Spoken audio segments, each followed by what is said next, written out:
we're continuing our conversation with Dr. Robert House about mortgages and everything involved in mortgages. And I have another question from one of our viewers that said they wanted to know what a pooling and servicing agreement, which is surprising to me because I only learned that term a few years ago. Right. And I've been in the financial service industry a while. Isn't that awful? Yeah. And I never knew what a pooling and servicing agreement was. And if you could cover what a pooling and servicing agreement is in relation to a mortgage. You sure will. Well, not a mortgage. A security. A security. Because right. we have no mortgage. We have what? Our mortgage was securitized, meaning right. that we converted, they converted the mortgage into a security. Now, when you convert that mortgage into a security, a document is needed because we have what? Other players on the chessboard. And I've named some of them. So now what the pooling and service agreement does is that it sets out the authority of the relationship of all of those other players. See, the average homeowner is stuck on the mortgage. Right. There is no mortgage. Okay? There's evidence of debt. But as far as the mortgage is concerned, do you have a deed of trust over at the courthouse? Yeah, but if you go over to the courthouse, you'll find that the deed of trust from the original lender was what? Paid off. And we're going to show you how to do that. Okay? Now, wait a minute. Let me finish this. Okay. I have to break. I know you're anxious. I've been doing this. I'm laid back on this topic. And I try to, and you have to go slow when you teach this stuff. Because what we're teaching is a matrix. Right. You got me?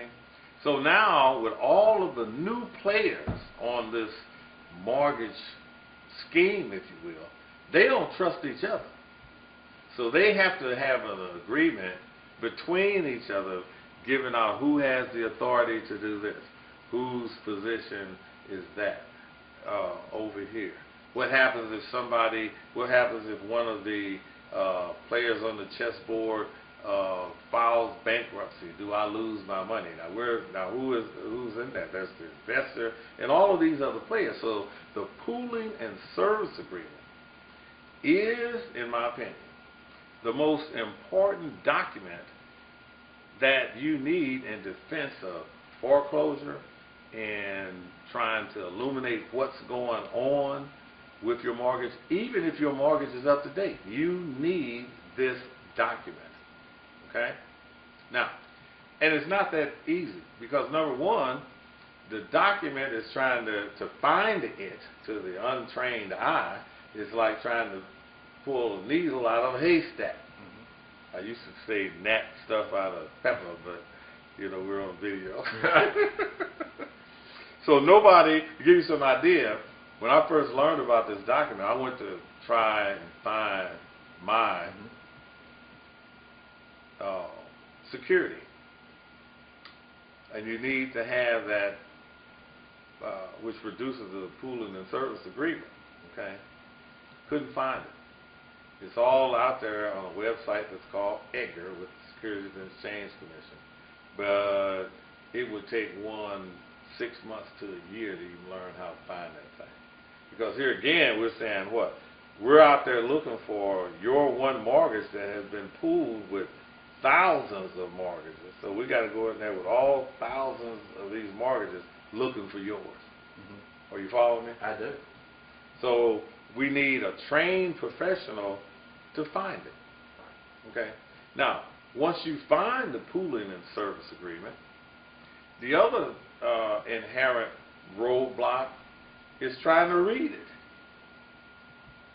Here again, no one can do what? Go to that thing and pull out what they need in defense of whatever foreclosure or whatever endeavor. So now you got to find somebody that can do what? Read it for you. Because most of these pooling and service agreements are anywhere from, I've seen them on the low side, 175 pages. On average, they're about 500 pages, and I've seen them as large as 1,000 pages. Of easy read? Yeah, midnight at the Oasis, okay? No, this is hard stuff. And so if, excuse me, if one is involved in post-foreclosure, pre-foreclosure, foreclosure, post-foreclosure, they need that document. If one is in bankruptcy, which is a, we don't have time to talk about, but which is a strategy to save your house, that document is the document. So if you're out asking an attorney to help you with a foreclosure, and you listen to this film and you ask him, well, how, and here's the way that you ask the attorney. You ask him, because you don't want to embarrass the guy, all right? Because he may come around. They are teachable. A lot of them are not. But you ask the attorney or whomever the question this way. Tell me, you are a specialist in helping people with pre-foreclosure, foreclosure, post-foreclosure. How do you fit the pooling and service agreement into your format? And wait for the silence, or wait for the da-da above. And what you've just done is illuminated the fact that this is not the guy that you want helping you with your mortgage, because he doesn't know the most important piece of paper, agreement. So the pooling and servicing agreement is your foundation document. That is the foundation document. That's the foundation document. That document, let me show you how powerful that document is. If you are in foreclosure, that document is significant in stopping the foreclosure. Okay. You got me? So And the reason for it is that the person that is, or the entity that's foreclosing on your property, simply doesn't have the authority to do it. But most people, when they get the foreclosure notice, what do? Start moving. Start moving. And nothing could be farther from the truth. We're actually, I know guys around the country, and we have that strategy, and we'll be talking about that strategy briefly. But even if you've had your house taken, you can get it back. Even if somebody's bought it and living in it.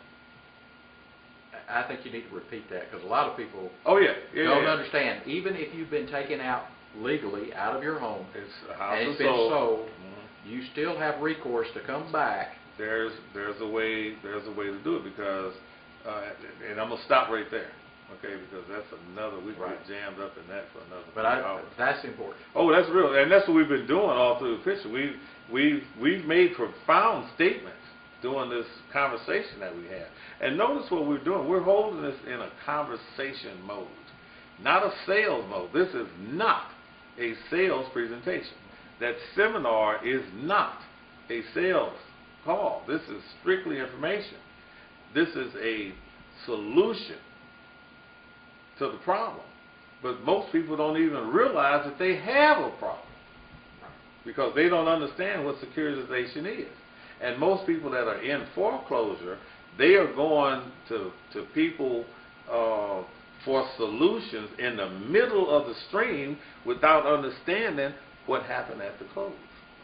So you can't solve the problem, you got me? Starting in the middle without understanding what the beginning was. And that's what most of our professionals are doing. So all I see these guys out here with the loan mod and the short sales and all that stuff is taking money. Okay, the attorney can keep you in that house for up to 2 years. No problem. But at the end of that 2 years, you're still faced with the same issue that you had 2 years earlier, 2 years later. What we're saying is that there are solutions to your problems, that you were involved in a scheme, you were defrauded, you don't know who the players were, you don't know what happened. So you need to be educated as to what's going on. Okay? I'll throw something else out at you. At the close, did you know that those documents that you signed produced a checking account over at the bank that you have had in your name since the date you were at the close for the dollar amount that you signed the promissory note for? I do, but I've taken your class. So you follow what I'm saying? Absolutely. In other words, I have been upset. I have gone after that money. Now listen to what I just said.